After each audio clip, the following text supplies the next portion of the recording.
Aglobus à la rencontre des futurs collégiens, mission les rassurer en leur apprenant les règles à respecter pour prendre les transports en commun, tout seuls comme des grands, dès la rentrée prochaine.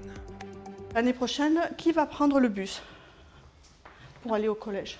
À la prochaine rentrée, une dizaine d'élèves de CM2 de cette classe intégreront le collège et donc changeront une partie de leurs habitudes. Une majorité de ces enfants prendront les bus de l'agglomération ruthenoise. 2 salariés du groupe sont venus leur donner quelques explications. Ce qui est essentiel, c'est qu'on respecte les personnes à bord du bus, on ne met pas les pieds sur les sièges, on reste bien debout pour... pas loin d'une barre pour se tenir si le bus il freine brusquement. On ne chahute pas dans le bus. Lorsqu'on sort du bus, on ne court pas vite pour traverser. On attend que le bus soit parti pour pouvoir regarder à droite et à gauche s'il n'y a pas une voiture et qui va passer. Un échange questions-réponses d'un peu plus d'une heure. Des informations bien retenues par les élèves. Il faut faire un signe pour le chauffeur pour qu'il vienne s'arrêter pour nous prendre.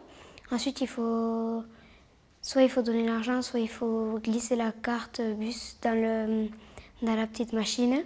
Sur le respect, il fallait dire bonjour, il fallait rester poli, il ne faut pas manger dans le bus, il ne faut pas prendre des chiens ou des petits chiens qui sont dans des cages.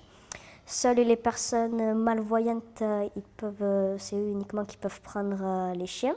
Ces interventions autour du savoir-vivre de la sécurité dans les classes existent depuis 2012, une initiative de la compagnie des bus qui avait constaté des comportements peu respectueux dans les transports. Depuis, les résultats sont évidents.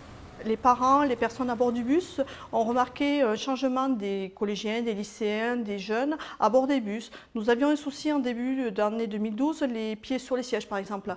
Et bien, petit à petit, c'est disparu. Une trentaine de classes de l'agglo ont été sollicitées, 18 ont accueilli les intervenantes.